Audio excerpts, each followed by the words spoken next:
Bonjour à tous et bienvenue sur le podcast J'ai l'œil du tigre. Je suis Claire, la muséographe et scénographe de Fun in Museum. Mon métier, c'est d'aider les musées, les équipements touristiques et tous les professionnels du patrimoine à trouver des solutions pour booster, rendre waouh l'expérience de leurs visiteurs. Chaque semaine, je vous donne les stratégies, les astuces et surtout de la bonne humeur pour réinventer avec moi le monde des musées, les rendre plus fun et vraiment accessibles à tous. Alors mettez-vous à votre aise, installez-vous confortablement et c'est parti pour l'épisode du jour.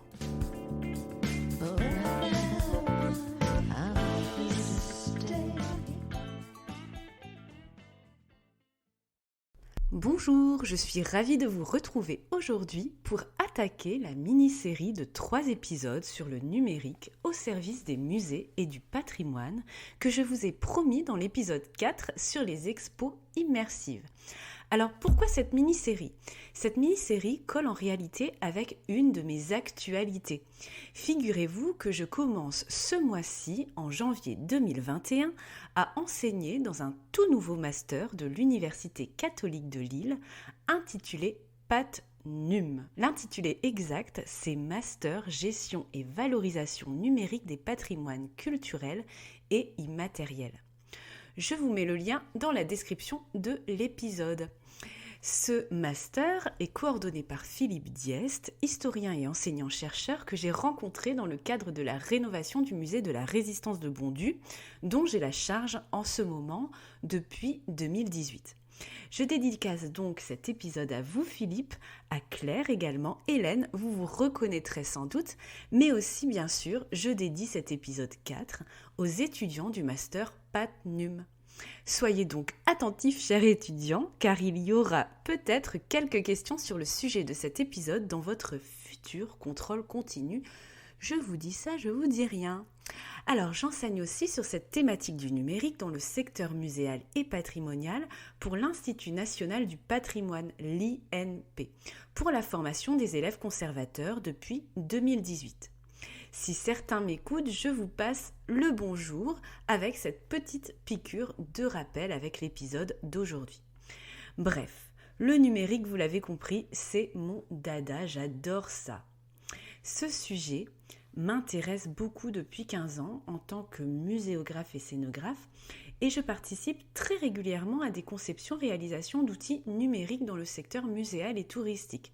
Par exemple, il m'arrive d'œuvrer à la création d'applications mobiles ludiques sur tablette et téléphone, de concevoir des bornes interactives, le programme qu'on va mettre à l'intérieur, de concevoir des cabines immersives, des tables multitouch, des contenus audio guidés aussi, avec l'écriture des scripts, et je contribue aussi à des productions audiovisuelles, des films avec tournage ou en motion design pour le tourisme et les musées, en tant que scénariste, mais aussi auteur pour écrire vraiment les scripts comédiens.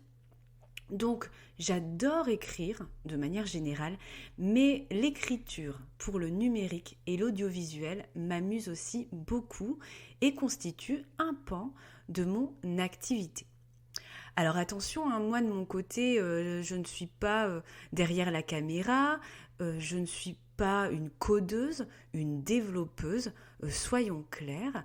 Moi, ma mission, c'est vraiment d'imaginer l'expérience utilisateur du futur outil numérique, quel qu'il soit, son positionnement stratégique, le concept, les technologies possibles en fonction des besoins des usagers, du budget, ce qu'on va y mettre finalement dedans, comme contenu texte, sonore, audiovisuel, jeu, écrire les scripts, écrire les cahiers des charges pour la réalisation par les développeurs. Je fais en quelque sorte la passerelle entre experts scientifiques qui fournissent la matière première et les techniciens. Voilà, c'est ça mon job. Et ensuite, pour la partie réalisation, eh bien, je travaille avec des personnes de talent qui collent avec la qualité que je recherche, tant professionnelle que humaine, qui collent vraiment avec l'ADN de Fun in Museum. Dans ce premier épisode de cette mini-série sur le numérique, j'avais envie de mettre les pieds dans le plat. Encore, si vous me connaissez bien. On a souvent cette fausse idée que le numérique est synonyme d'innovation. On fait directement le raccourci. Alors oui, bien sûr, le numérique peut être une innovation, mais pas toujours. Personnellement, je suis une adepte du numérique intelligent, du numérique qui n'est pas gadget. Si on utilise du numérique, ça doit être pour une bonne raison, parce qu'on va vouloir transmettre un message, faire vivre une expérience différemment aux visiteurs.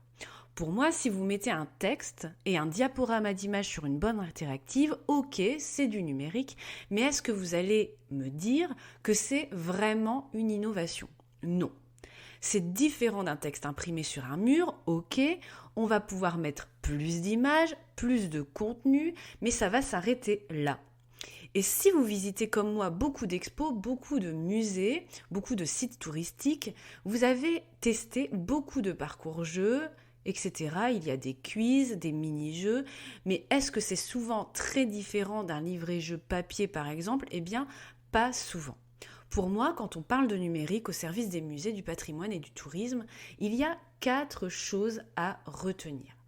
Première chose, le numérique, c'est finalement un mot valise. Ça renvoie à beaucoup de termes et d'outils différents.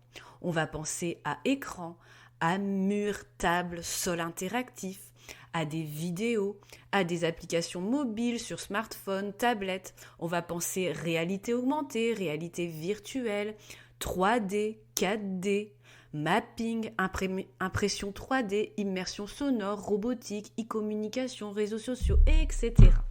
La richesse de ce vocabulaire va dépendre de nos compétences numériques et de notre affinité avec lui. On va être tantôt hostile, tantôt sceptique ou plutôt pratiquant, aficionado. On va souvent y voir en ces termes un gage de modernité et d'innovation. Ça m'arrive régulièrement qu'on me dise qu'on va mettre un écran ici, par exemple, une table interactive avec un diaporama, et voilà, on aura la dose du numérique de high-tech dans l'expo ou dans le parcours, dans l'expérience de visite. Et ce n'est pas parce que vous allez coller un casque écran sur les yeux du visiteur que ce sera plus innovant non plus, si le contenu, le scénario, la techno, l'expérience proposée est bof. Mais ça, on y reviendra la semaine prochaine. Deuxième chose à retenir, après le constat que le numérique est un mot valise, un sac à dos plus ou moins rempli est très différent d'une personne à une autre, c'est que le numérique est une possibilité. C'est une possibilité pour proposer de nouvelles expériences. Par exemple, se comparer à une œuvre d'art comme au musée de Cleveland, s'immerger dans un patrimoine avec une techno immersive, l'expérience va être vraiment différente que lire un texte sur un mur, regarder un film sur un écran. Le numérique est donc une possibilité pour de nouveaux usages, mais aussi de nouvelles formes de contenu. Pensez vidéo drone, son 3D binaural, etc. Troisième chose à retenir, c'est que le numérique est surtout une réponse aux tendances muséales et patrimoniales actuelles dont tous les acteurs doivent être conscients, que nous soyons conservateurs, animateurs du patrimoine, conférenciers touristiques, muséographes, ingénieurs culturels dans le public ou le privé, ou tout simplement touristes pratiquants lambda des lieux culturels. Aujourd'hui, on sait que la pratique culturelle n'est plus basée uniquement sur l'objet patrimonial, que ce soit une œuvre, un bâtiment, des archives, un site ou une découverte archéo, du patrimoine matériel ou immatériel, un site industriel, naturel, que sais-je, qu'on conserve, collecte, étudie, expose. Mais la pratique culturelle est basée sur l'expérience qu'on va créer autour de ce patrimoine à l'intention des publics. Que nous soyons pour ou contre cette idée, c'est un constat, on doit faire avec.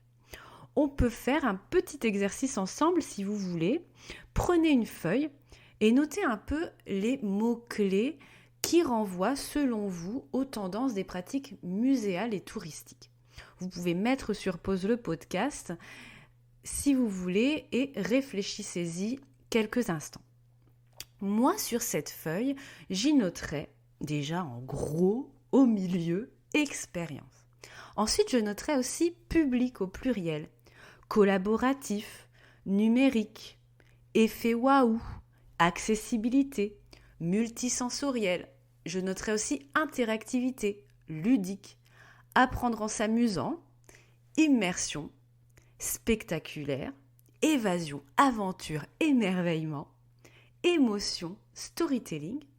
Je noterai aussi décalé, anecdote VIP, humour, scénarisation, héroïsation du visiteur, humanisation du discours, dans la peau de, visiteur, acteur et spectateur, convivialité, partage, rencontre, universalité et enfin personnalisation.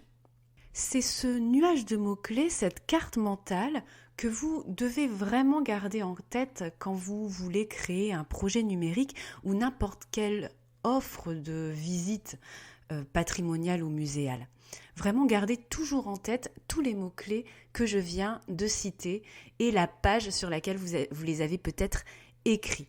Et la question vraiment à se demander toujours, c'est qu'est-ce qu'on va raconter au public, qu'est-ce qu'on va lui faire vivre, ressentir, notamment avec le média numérique. Qu'est-ce qu'il va apporter de plus, comment il va répondre à ces fameuses tendances de pratiques culturelles et touristiques. Comment on va l'utiliser pour que l'expérience soit plus spectaculaire, plus accessible, plus personnalisée, plus multisensorielle, plus décalée, plus surprenante, plus pédagogique, etc. Enfin, quatrième chose à retenir absolument, et c'est bien ce que je vous répète depuis le début, c'est que le numérique n'est pas toujours une innovation. Ce n'est qu'un outil. Ce n'est pas l'outil et la technologie qui est important, mais c'est ce que vous allez faire vivre avec. Vous devez absolument ajouter à l'équation la créativité. Sinon, vous risquez de faire du numérique pour du numérique et on est dans la gadgetisation malheureusement. Si vous avez de la réalité augmentée et virtuelle, que les images sont potables, mais que au-delà de ça, l'expérience est vraiment bof, que le scénario n'est pas travaillé, la qualité des messages n'est pas au rendez-vous, eh bien, ça ne sera pas une réussite et certainement pas une innovation, ça restera du numérique pour du numérique. Bref, la checklist à retenir de cet épisode, c'est que 1. Le numérique est un mot valise. Quand vous voulez faire un projet numérique, il faut bien définir où se situe le curseur pour vous et pour les autres, le champ d'expérimentation et le terrain de jeu. 2. Le numérique est une possibilité et une solution, un média parmi d'autres pour transmettre des contenus. Et si on l'utilise, il faut avoir une bonne raison de l'utiliser. 3. Le numérique répond aux tendances actuelles des pratiques culturelles et touristiques. Pensez à notre nuage de mots-clés que vous devez toujours garder en tête. Et 4. Le numérique n'est pas toujours une innovation. Si en plus de la techno et de l'outil, on ne m'y met pas la créativité, eh bien, ce sera creux, ce ne sera pas waouh. Et justement, ce sera le sujet de la semaine prochaine, car je ne vais pas vous laisser en plan quand même. L'épisode 6 s'intitulera « Rendez waouh votre projet numérique ». Et on reviendra justement sur cette expression d'effet waouh qui est un vrai concept marketing et pas seulement une expression que j'affectionne. Et voilà, l'épisode du jour est terminé. Merci de l'avoir écouté jusqu'au bout. Si il vous a plu, vous pouvez me soutenir et laisser 5 étoiles sur Apple Podcasts et un commentaire ou bien partager cet épisode sur les réseaux sociaux grâce à l'outil de partage sur les différentes plateformes d'écoute. Je serai très heureuse de lire votre avis lors d'un prochain épisode. On continue aussi à échanger bien sûr sur Instagram et sur les autres réseaux sociaux. Je vous souhaite une très belle journée, matinée, après-midi, soirée, où que vous soyez. À mardi prochain pour du waouh plein les oreilles. Et n'oubliez pas, travailler dans la culture, ce n'est pas toujours évident, notamment en ce moment avec la pandémie. Alors, gardez l'œil du tigre. À bientôt!